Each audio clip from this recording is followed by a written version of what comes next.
Hey, it's been a while since I've uploaded a video on this Florida Gators channel, but I figured, you know what, right now is probably as good time as any.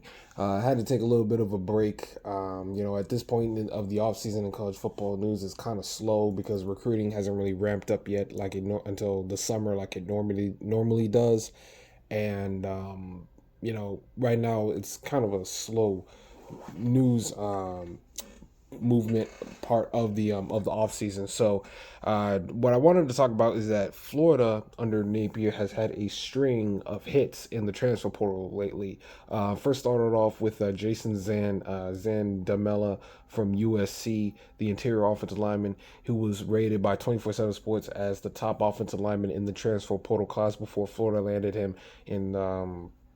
That was available, and then they yesterday landed a took a big gamble on Kamani McLean, a former five-star cornerback recruit, giant commodity in the transfer portal, coming out of Colorado.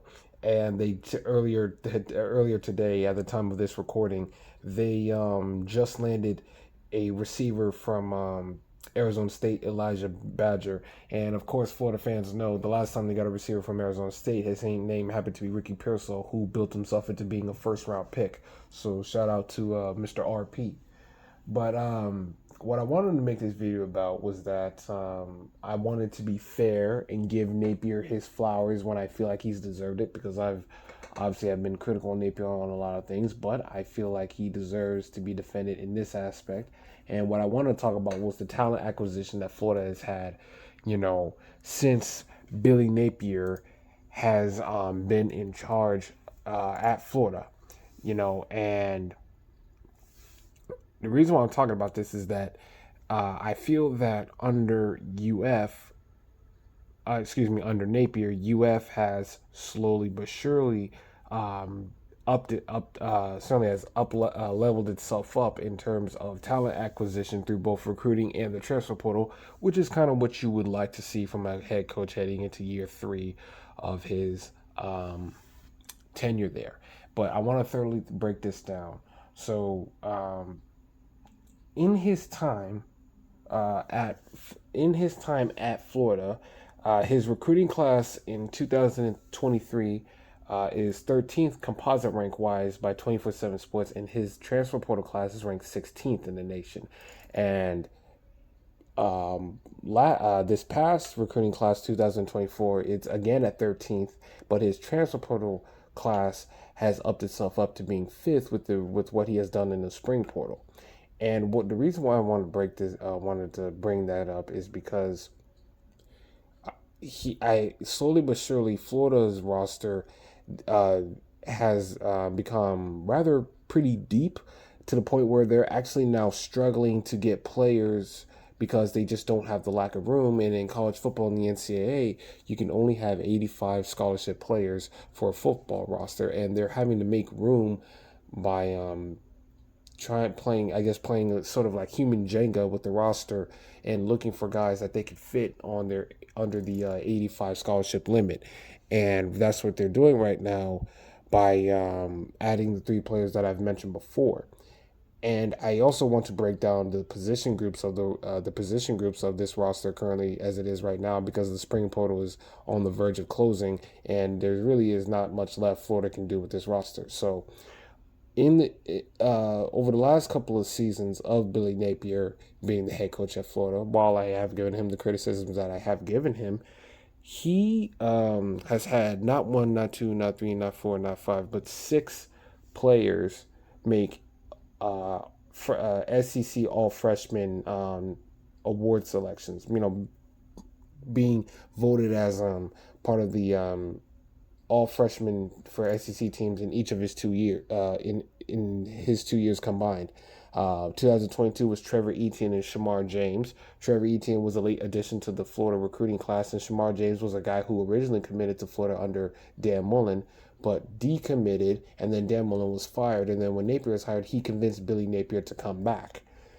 And then this past year, he doubled it up in terms of output, in terms of guys making the SEC All Freshman roster: Trey Wilson, or Eugene Wilson III, which is his full name; Jordan Castell, this freshman safety last year; and 2 defensive lineman edge rushers, and Kelby Collins and TJ Searcy, to make SEC All Freshman last year. So to have 6 guys, even though Trevor Etienne did transfer out, to have them be SEC All Freshmen shows that he knows how to evaluate talent, and he know what guys he needs to add in order to put Florida where they need to be in terms of competing for the big games, what you want to envision under Napier.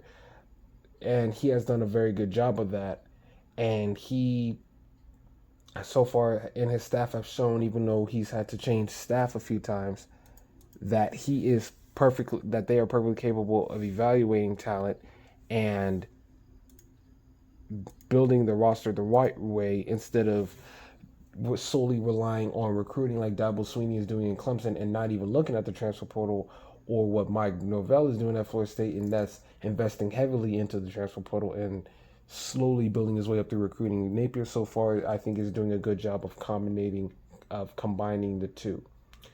And the transfer portal hits that he's had: Ricky Pearsall, as I mentioned before, but you have Graham Mertz, who played above my expectations last year.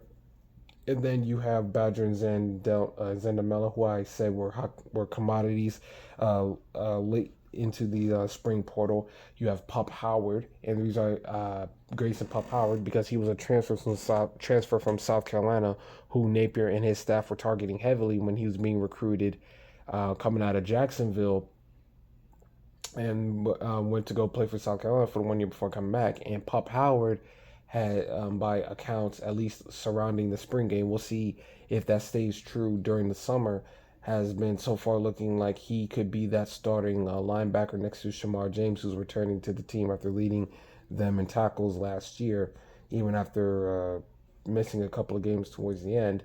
And then you have Joey Slackman, who was one of the top-rated defensive linemen in the class coming out of the Ivy League, and Brian Taylor, who was a hot commodity coming out of the JUCO League in the transfer portal. So right there, Napier is knowing how to hit on guys in the transfer portal. It's just that he doesn't do it as quickly as some other teams do. They him and his staff have a evaluation process that they stick to, and that they will not compromise, no matter what the outside noise may be, or who is available, or based off of what other teams are doing, which you kind of have to admire.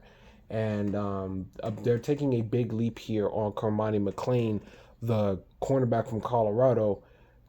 He's had some maturity issues coming out of Colorado. He and Deion Sanders did not see eye to eye, and he kind of took a bad optic when he made a video saying that he did not want to go to a program that was more interested in being social media clicks, while making a YouTube video announcing his decision to transfer. So it's kind of like a weird, kind of a pot, I guess you want to say pot kettle thing. And it was kind of hard to really take that, that message seriously. But for Cormani McClain, he's heading into a cornerback room that has, guys like Jason Marshall Jr. as a senior, Devin Moore as a true junior. They have a stable of cornerbacks that are fresh, that are going to be sophomores this year. If I'm trying to remember these guys' names, Sharif Denson, Jakeem Jackson, Aaron Gates at that spot. And then you also have Jameer Grimsley, who transferred from Alabama after Nick Saban retired. So right now it could be good that maybe Florida is the place for him to go to, because he's not going to be demanded to compete to get on the field right away. He can take this time to mature, because he's behind on the depth chart, and him coming into the season, coming to the program a little later in the season, they're not gonna put him on the field right away, and when he's still trying to get himself together, transitioning from Colorado to Florida. But I think it's kind of a gamble, but for Cormani, I think he really could use this time to mature up and to really you know, find himself mentally and get himself into the game. And from what I've been hearing, people are saying that this culture that the locker room is having right now in Florida is starting to become as strong as it's been in a while. Granted, it is the offseason. We'll see how things go when the games start rolling in. But right now, it may be that the locker room could be the biggest facilitator in Cormani transferring from Colorado to Florida. And now you also have the crown jewels of the 2024 class in DJ Lagway and LJ McCray. DJ Lagway has been committed to Florida since December of 2022, and him playing behind Graham Mertz, who's a returning starter at the senior as a senior at the quarterback position, should help Lagway. I'm sure it's helping Lagway, build himself up and mature and be ready for 2025. While I'm sure he's ready, making sure he's ready if needed for this year as well. Still to come, and yet, sorry, I yawned there. Still to come, and yet to enroll officially Aaron Childs, Amir Jackson, and also a couple of offensive linemen, Marcus Mascal from Louisiana, and a guy, Enek Wagnoy, who's reclassifying from 2025 to 2024 to be in the locker room. He's going to be enrolling in the summer along with the other three gentlemen that I've mentioned. And, at Florida, I would say at the offensive tackle position has a lot of depth and has a lot of guys there, which can help them which now can enable them to help focus on the interior of the offensive line, which was kind of a big issue for Florida last year. And, they still are staying with the two offensive line coach system. That's something Billy Napier will not defer from.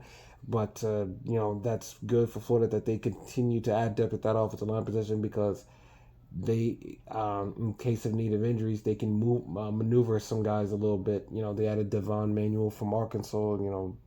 They obviously added the tackles that they've added in Mike Williams and Fletcher Westfall from Virginia, the state of Virginia, as a high school recruit. So the offensive line for Florida is going to be, in terms of sheer bodies, deeper than it's been in a while. Now we'll see how the quality of those bodies will pan out this season. And it's just, I think this is starting to show that Florida under Napier could possibly, I'm not saying definitely, could possibly be turning a corner. I certainly think that their talent acquisition is getting better and better under Napier over these last 3 years. But, again, the games still have to be played. But I think talent-wise, when you look at the talent that Florida is having right now, is that now maybe they are getting the necessary firepower on both sides of the ball to hopefully compete in what's going to be a tough season this year. If you look at their schedule-wise, they have talent advantage over quite a few teams that they're competing against in this season. I would say they have more talent they obviously have more talent than Samford and UCF. Those are given. But I think they have more talent than, they have more talent than Kentucky, which I think is kind of a given. Well, no, not necessarily a given, but they have more talent than Samford, UCF, Kentucky, Mississippi State. I think they have more talent I think they kind of have more talent than Florida State, who they play at the end of the season, because all the players that Florida State lost in the transfer portal in the NFL draft as well from that season that Florida State had last year. I think you can also argue that maybe they have more talent than Miami. Now, it's kind of hard to for some fans to agree with that if you don't follow Florida closely, because you would assume that Mario Cristobal, who is famous for his recruiting, they kind of just look at the class rankings and they go, well, by just virtue of the class rankings, Miami has more talent than Florida. If you look depth-wise, Miami lost a lot of players in the transfer portal this past year. I think they lost more players in both the fall and spring transfer portal class going out than they did coming in. And really, they added a few quality transfer portal guys here and there, but I think depth-wise, Miami is not as deep as Florida is roster-wise. I don't think Miami is replenishing the talent that they're losing in the transfer portal with the guys that they're bringing in. So talent-wise, I actually think Florida is on their level and maybe not a little bit better. So in what's a tough season that you have 11 Power 5 opponents: Miami, Florida State, UCF, Samford, Mississippi State, Kentucky. I think that's 6 opponents that you can argue Florida has more talent than. Um, or at the very least, with Miami, if they don't have necessarily the top end heavy talent, they certainly have a deeper roster. You can certainly argue that they have a deeper roster, but not in terms of the top end talent, in terms of your Florida's top players against Miami's top players. But in terms of roster depth, Florida is deeper than Miami. So I would say about half of the games that Florida has this upcoming year, and maybe even Tennessee. I don't follow Tennessee that well, so I can't really speak to that. You can argue that maybe Florida has a talent advantage over 6 or 7 of their opponents this year in what's going to be a tough season, and that would bode well for Billy Napier in what should be a very critical 2024 season, and that's currently right now if you don't include the recruits that are going to enroll into the program in the summer. But again, I will say I'm not sure about the direction that Florida is heading as a program under Billy Napier, but I certainly like the talent that they have built up to this point. And of course, you have the 2025 recruiting class that's still in its early stages right now. We're only in May. Recruiting heat in college football nowadays heats up in the summer because of the early signing day. So summer is typically when those recruits are are typically gonna make up their mind. And I know some recruits are gonna decommit from their original commitments that they make in the summer. Florida obviously had quite a bit of that last year, but 90% of recruits that commit to a team in the summer stay to that team that they were committed to in the summer.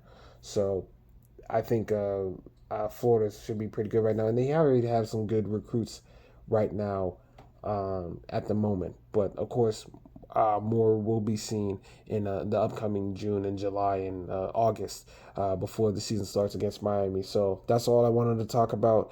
I think the talent acquisition under Florida, under Billy Napier, is getting better and better. I just would love it if I could see it in the win column.